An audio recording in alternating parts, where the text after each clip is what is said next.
o nakukonsensya siguro, madaming kasalanan sa mundo. At malungkot. Ito pala'y dagdag stress na pwede kayo magkaroon ng problema sa puso, yung tinatawag na cardiovascular diseases. Ano ibig sabihin nun? Pwedeng atakihin sa puso, pwedeng tumaas ang blood pressure. Yan lang naman ang ibig sabihin ng cardiovascular disease. Pwedeng barado ang puso, barado ugat, makipot ang ugat. So para sa pag-aaral na ginawa, pag kayo pala ay may social support network, mas mahabang buhay nyo. Kaya yung mga nakikinig, dapat masayahin kayo. Tawa kayo ng tawa, maski na walang nakakatawa. Kagaya ngayon, tawa lang kayo. Bawal ba tumawa? Hindi naman eh. Hindi naman bawal tumawa, di ba? O, tawa lang. Sige na. O, wag masyado, baka mautot. Yan. Tapos, sinabi pa rito, kailangan may exercise, ehersisyo. Yoga, tai chi, maglakad-lakad ka, wag kang hihiga-higa dyan at tatamad-tamad. At yan ay nakakabawas ng stress para humaba ang inyong buhay. O, ngayon, yung sinabi ko kanina, di nga, mas mabango daw yung matanda kaysa bata. Ay, totoo ba yan? Eto base po to sa pag-aaral hindi ko po gawa-gawa to. Base po sa isang pag-aaral na ginawa sa Philadelphia, ito po'y ginawa sa Monell Chemical Senses Center, nalaman na yung mga may edad daw mas mabango kaysa sa mga bata-bata at mga middle age. So ang ginawa sa pag-aaral, meron pong 3 grupo ng edad teenager, ay mga below 20 years old. Tapos, middle age, yung mga edad 20, 30 hanggang papuntang 60. Yan. At yung 60 and above, yung mga senior. Ang ginawa ba naman sa pag-aaral, pinasuot sila ng damit, special na damit, lahat sila. Pagkatapos, dun sa may bandang kili-kili ng damit, ay may padding. Ano ibig kaya sabihin nun? Siguro, imagine nyo na lang po yung sanitary napkin na ilinagay dun sa may suotan ng mga sumali dun sa pag-aaral. After 5 days, na hindi sila naliligo, naku, walang goli. Iniisip ko na, asim siguro.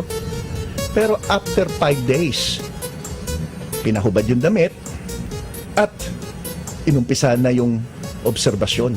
Nalaman nila na yung mga teenager, ang pinakamaasi, mga amoy ng kili-kili. Aba, magandang kaalaman yan, di ba? So, isipin nyo, maasim ang kili-kili ng teenager. Aba, tingnan mo naman. So, importanteng malaman nyo na ito yung mga pag-aaral. So, yan ay base sa pag-aaral na ginawa sa Philadelphia. Ngayon, yung mga nagme-menopause, yung mga nagme-menopause dyan na nakikinig ngayon, alam nyo, yung pagbaba ng estrogen, kakulangan po ng sapat na tulog ay maaring dahilan para makaramdam kayo ng maraming problema. Nalaman sa Academy of Nutrition and Dietetics na may mga pagkain pala na nababawasan ng pahirap. At ano yung mga pagkain na yun? Una-una, limitahan nyo yung caffeine. So kasama na po dyan yung coffee, soft drinks, tsokolate. Dahil lalong umiinit ang pakiramdam nyo, nagkakaroon kayo ng hot flashes. Then, uminom ng maraming tubig. Damihan ng pagkain ng prutas at gulay. Lalo na yung mga gulay, naku, yung mga masariwang gulay, mga maberde. Tapos, kumain ng mayaman sa omega-3, tulad ng salmon sa soya. Kumain din ng mataas sa calcium. Ano yan? Yogurt. No? Medyo mahal ng konti, pero kung healthy naman, tira. Limitahan ng pagkain ng maalat at iwasan uminom ng alak. So, yan po yung mga mahalaga. Ngayon sa alipunga, bibilisan ko na lang ng konti dahil alam niyo naman, first day ngayon ng ating programa. Alipunga, yung mga nakikinig na may alipunga. Suka lang pala katapat niyan. Ano ba yung alipunga? Yung mga kadalasan security guard. Yung mga sundalo nakasuot ng mga bota. Yung mga cowboy. Palagi nakasuot ng sapatos. Tapos yung inyong medyas, matagal na nakakulog yung paa nyo. Di yun. Nagkaroon ng alipunga. Kasi matindi pagpawisan ng paa. Alam mo ang solusyon sa isang pag-aaral? Ibabad lang daw yung paa sa sukang puti. Sukang puti, Ayan. Huwag nyo may sili, yung suka lang. Ngayon, huwag nyo muna ibabad, sandali. Dagdagan nyo ng tubig. Kung kaano karaming suka, ganun din karaming tubig. Babad nyo yung paa sa loob ng mga 15 minutes kada araw. Pagkatapos ng 15 minutes, patuyuin. Then, taktakan mo. Taktakan mo yung paa mo, pati sapatos mo, ng baking soda. nalaman na ang baking soda ay nag-absorb ng amoy, nag-absorb ng pawis. So yan po ang ating mga balitang pangkalusugan.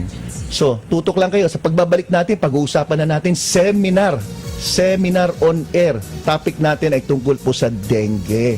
So, makinig po kayo ha. Huwag kayong bibitaw.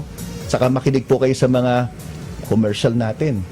At ano malay nyo, may marinig kayo mas maganda.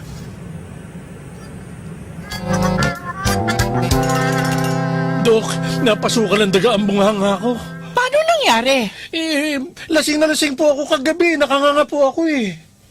Teka, silipin ko. Oo, nga. Ipapasok ko ng pusa para lumabas ang daga.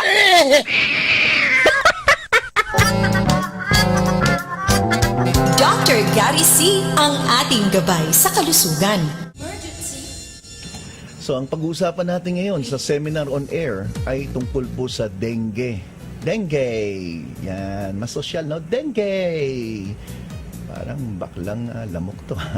Pero yung pong tawag dengue. Pero dengue na lang tayo kasi nasa Pilipinas po tayo. Alam niyo po, ang June, ang buwan ng Hunyo ay tinawag na Dengue Awareness Month. Pagpasok ng tag-ulan, andyan na po yung mga problema may kinalaman sa pagbaha. So, nandyan na yung mga leptospirosis na tinatawag. Pero ang dengue, halos buong taon nababalitaan natin na may mga pagtaas ng bilang nitong kasong to. Dengue, hindi lang pala sa tag-ulan. Pero tumataas yan sa pagtag-ulan. Alam mo, nabahala nga ako, narinig ko nung isang araw, na ang dengue daw dati, kinakatakutan natin sa umaga. Dahil daw kagat ng lamok sa umaga ang nagbibigay ng dengue. At babaeng lamok ha. Tandaan niyo po ha, walang lalaking nangangagat na lamok. Babaeng lamok lang. Paano naman natin malalaman kung babae o lalaki? Alam man, pusohan natin yan. Meron pa nga isang sinabi, stripe. May parang guhit-guhit yung lamok na yan. Salit naman yan, alam mo, masilip natin. Alam mo, mahabulin natin yan ng magnifying glass, di ba? So, basta iwasan na lang natin lahat ng lamok. Ngayon, nalaman ko, sa sinabi ng Department of Health, na pati raw ang panggabing lamok ay pwede na raw mag-cause ng dengue. Abay, lumalakas ang dengue, pati panggabi. Nagkakaroon na rin po. So yung mga lamok na yan, yung tinatawag na Aedes aegypti, Anopheles aegypti, lamok na babae yan. Pero pati sa gabi na kumakyat yan. So ang mga dapat natin intindihin, ano muna yung dengue fever? Ito po, mahalaga po itong sasabihin ko. Ang dengue fever po ay nagmula po sa kagat ng lamok. Hindi po nakahahawa ang isang tao may dengue, maski makipag lips to lips ka dyan, lolo, okay lang. Pero, pag itong may dengue, kinagat ng lamok, at sabay kumagat sa ibang tao, pwede ka magkaroon ng dengue rin. So, yung tao na kinagat ng lamok na wala namang dengue, tapos sabay kumagat siya sa isang taong wala ring dengue, pwede magkaroon ng lamok, pwede magkaroon ng dengue, yung mismong tao. So, walang human to human transmission. Human to mosquito, mosquito to human. Yan. At ito isang virus infection. So, pag sinabing virus, hindi kailangan ng antibiotics. Kasi karamihan sa atin Doc, may dengue yung anak ko, binigyan ko ng amoxicillin. Mali po yun. Kasi po, ang virus hindi binibigyan ng antibiotics. So, yan ang isang mali natin, yung nagsa-self-medicate. Pangalawa, pag nakagat po kayo ng lamok, halimbawa, may virus, kinagat ka, hindi naman automatic may dengue ka kagad. Sa loob ng mga 3 araw na ikaw ay linalagnat, maaring sumasakit ang kalamnan mo, na minsan napapagkamalan natin na trangkaso,